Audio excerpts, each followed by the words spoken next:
Bienvenidos. Continuamos avanzando en el libro de Génesis y nos vamos a abocar a la descendencia de Adán.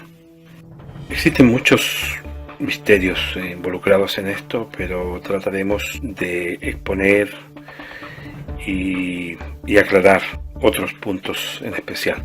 Uno de los personajes más usados equívocamente es Enoc. Enoc tiene una importancia tremenda bíblicamente, ya que él es el que tiene contacto con los ángeles que fueron puestos en esta tierra como custodios, como vigilantes en esta cárcel. No cuidando a los hombres, sino que cuidando a los ángeles caídos. Esa era su misión. Esto es una cárcel estelar. Por lógica necesitaba custodia, necesitaba guardia, necesitaba vigilancia. Y estos vigilantes, estos ángeles, que muchos han confundido malamente con los ángeles caídos, son ángeles de confianza de parte de Dios. Y a Enoc, todo esto es antes del diluvio, le corresponde presenciar uno de los hechos más extraordinarios de la historia antidiluviana, que vamos a desarrollar en un periodo posterior. La importancia de Enoc es muy grande, ya que es el único libro bíblico antidiluviano que tenemos. Y su experiencia angelical y divina es extraordinaria. Para muchos, volviendo a aterrizar dentro del concepto bíblico babilónico actual, Enoc está vivo porque se lo llevó Dios. Atendiendo al texto del capítulo 5, el versículo 24 de Génesis, donde dice: caminó pues Enoc con Dios y desapareció porque le llevó Dios. Pero lo más extraño, que en el versículo anterior a ese que muchos ocupan como muestra de que Enoc está vivo, nos dice que fueron todos los días de Enoc 365 años. Entonces queda como una contradicción evidente.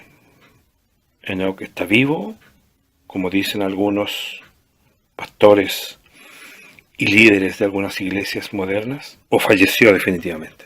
La respuesta, ya los que son más antiguos y seguidores del canal pasado, ya saben la respuesta, pero como hemos comenzado nuevamente, daremos explicación del libro de Hebreos, en el capítulo 11, donde Pablo nos hace una exposición de personajes desde que comenzó todo esto hasta el fin de los tiempos con respecto a la fe de cada uno de estos personajes. Englobando, hablando de personajes, dice en el capítulo 11 de Hebreos, el versículo 2, por la fe, o sea, porque por ella, por la fe, alcanzaron buen testimonio los antiguos. Y empieza a nombrar personajes.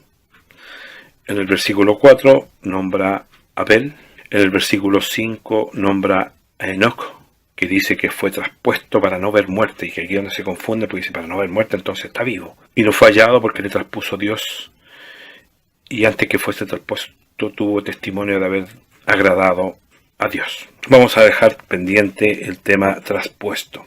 Después de él nombra en el versículo 7 a Noé, en el versículo 8 a Abraham, en el versículo 9 a Isaac y a Jacob, y en el versículo 11 a Sara, y cierra con una conclusión de todos los personajes nombrados, diciendo lo siguiente en el versículo 13. Y que conste que la Biblia no puede contradecirse en este concepto, menos con un personaje como Pablo. Ha sido lector, estudioso, intelectual, una persona muy preparada, que más aún fue tomado y llevado al tercer cielo para mostrarle cosas que otros no habían visto ni habían oído. Concluye Pablo en el versículo 13, vuelvo a insistir, resumiendo a todos estos personajes ya mencionados: conforme a la fe murieron todos estos, sin haber recibido lo prometido, sino mirándolo de lejos, creyéndolo y saludándolo y confesando que eran extranjeros y peregrinos sobre la tierra. Nos está diciendo de que Enoc está muerto. ¿Qué sucedió con Enoc? Aquí donde vuelvo a retomar lo que había puesto en pausa, que es el hecho del término trasponer. El término trasponer es un término que se malentiende lamentablemente por las religiones actuales y deberíamos entenderlo de mejor forma. Es tomar de un lugar y poner en otro. Entonces cambiar de lugar, poner de un lugar a otro, ocultarse en otro lugar, esconderse detrás de algo y tomar y poner. Uno de los ejemplos de transposición bíblica famosos es el caso de Felipe y el etíope, que ocurrió en la época primitiva de la iglesia. Sucede que un ángel habló con Felipe y le dijo que fuese al camino que descienda a Jerusalén, de Jerusalén a Gaza, y se encontró con un eunuco, funcionario de Candace, o sea, la reina de los etíopes. Estaba sobre sus tesoros y había venido a adorar a Jerusalén. Volvía en su carro y este personaje leía al profeta Isaías. Bueno, en resumen, él explica lo que significan los escritos de Isaías, le enseña que realmente vino un Salvador a dar la vida por la humanidad y en el fondo le predica la verdad del Evangelio. Y decide este eunuco bautizarse, y aquí es donde sucede una transposición evidente. Sucede que una vez que subieron del agua, dice el capítulo 8, el versículo 39, cuando subieron del agua, el Espíritu del Señor arrebató a Felipe. Y el eunuco no le vio más, y siguió su camino gozoso. Pero Felipe se encontró en Azoto, y pasando anunciaba el Evangelio en las ciudades hasta que llegó a Cesarea. Son varios cientos de kilómetros de distancia y fue traspuesto. Pero para nada llevado al cielo, ni tampoco tiene una significación de que trasponerse sea tener acceso a una vida eterna. Si yo estoy amenazado de muerte en un lugar específico del mundo, y Dios quiere librarme de esa condena a muerte de mis enemigos, Dios puede trasponerme o tomarme de un lugar del planeta y llevarme a otro, para librarme de la muerte, pero no en un sentido absolutamente literal, o sea, que no voy a morirme, sino que me voy a librar puntualmente de esa amenaza de muerte de mis enemigos. Aclarado ese punto, continuamos. Entonces tendríamos que Enoc, siendo un gran profeta, está muerto. Eso que quede claro. Ahora, también hay otra cosa importante que rescatar. Es el hecho de que en el canon bíblico existen vacíos evidentes. Y uno de esos vacíos es la falta del libro de Enoc. ¿Por qué digo esto? Porque la escritura, si bien es cierto, no voy a negar que a pesar de la maldad o negrura espiritual de los que concibieron los canon, tanto Nuevo y Antiguo Testamento, igual existe una voluntad de Dios detrás de esto. Porque aún así, cuando uno compara lo que se llamaría concordancias, evidentemente el trabajo está bastante bien hecho. Por ejemplo, cuando Jesucristo menciona a Noé, la historia de Noé está.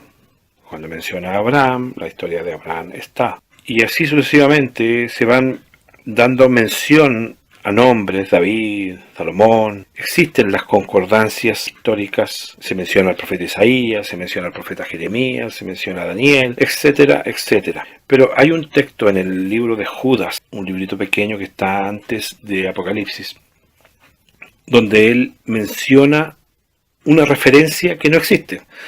Él dice, esto escribió Enoc VII desde Adán, y haciendo una referencia evidente a un comentario que hizo Enoc, que es que he aquí vino el Señor con sus santas decenas de millares para hacer juicio contra todos y dejar convicto a todos los impíos de todas obras impías que han hecho impíamente y de todas las cosas duras que los pecadores impíos han hablado contra él. Esto nos lleva a concluir de que Judas, el que escribió esta carta, conocía del contenido del libro de Enoch y daba por hecho de que él, al nombrarlo, estaba dando una referencia a algo sabido en su época, a algo estudiado en su época. Ya vamos a llegar a comprender el verdadero sentido de los personajes bíblicos, como el caso de los escribas y fariseos, que fueron involucrándose en el desarrollo del compacto bíblico, del canon bíblico, y fueron omitiendo y disfrazando ciertas cosas para cubrir su linaje verdadero. Por lo que entonces podemos asimilar y entender de que el libro de Enoch debería estar en el canon. Por supuesto que sí, con la lógica reserva de ser estudiado de una forma muy espiritual, porque es un libro muy complejo, pero en trazos generales es un libro que tiene su aporte, como ya vamos a entenderlo más adelante. Enoch dio a luz a Matusalem, Matusalem dio a luz a Lamec, y Lamec dio a luz a Noé. Y aquí ocurre una historia que es muy interesante, que está también dentro de los libros apócrifos. Y ustedes creo que han escuchado la palabra de que Noé era perfecto en todos sus caminos. Notemos cómo lo dice el capítulo 6. Pocos se detienen en ocasiones a pensar en estos detalles. Dice el versículo 9, estas son las generaciones de Noé, varón justo, y escuchen bien esto, ¿no? Era perfecto en sus generaciones. ¿Cómo podría ser perfecto en sus generaciones?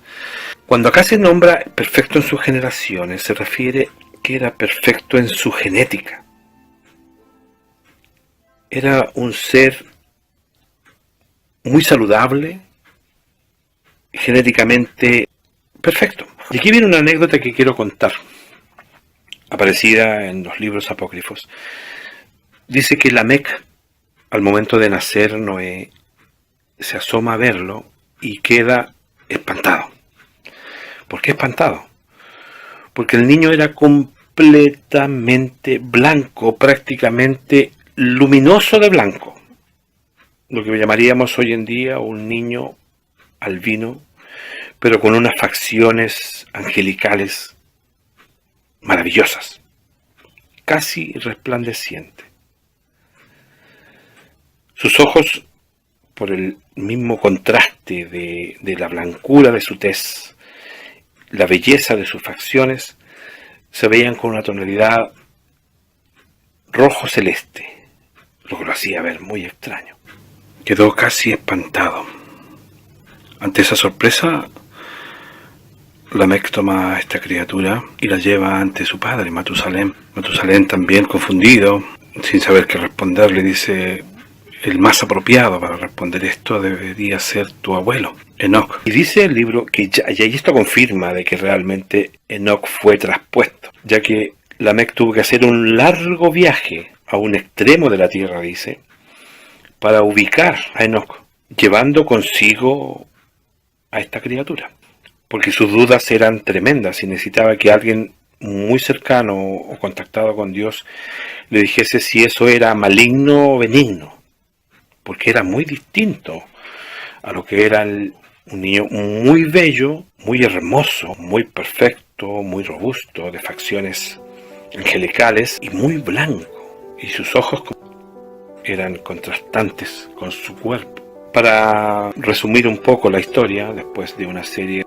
de acontecimientos aventurescos que ocurren con Lamec y Noé en esa búsqueda de su ancestro Enoch, llegan a encontrarse con este fantástico y formidable profeta, quien inmediatamente, al ver que traían a este bebé, prodigó palabras de elogio al respecto. Ese niño ha de salvar al mundo, ha de poner fin a la maldad, al satanismo, a los espíritus malignos, y va a dar un nuevo mundo a relucir. Palabras de gran elogio. No dudes de que sea tu hijo. Es un niño elegido por los dioses, y cuando habla de los dioses habla de los dos dioses, por si acaso, que ya vimos anteriormente. Es un niño custodiado por ángeles y es un niño de gran prodigio y perfecto, como dice el texto, en su genética, en sus generaciones. Por lo tanto, críalo con mucho amor, cuídalo, porque él va a ser el salvador del mundo. Lamec se devolvió feliz, ya mirándolo con otros ojos al bebé. Y Noé se cría con todo el cariño, el afecto, los cuidados, la educación necesaria. Además, custodiado por ángeles y siempre en contacto con Jehová. También es un ícono comparativo con la época actual, porque Jesucristo dijo que la época del fin sería como en los días de Noé, que será motivo de nuestro próximo tema, donde analizaremos en profundidad ahora este gran personaje llamado Noé. Espero que Dios les bendiga y nos encontramos la próxima semana si Dios así lo quiere.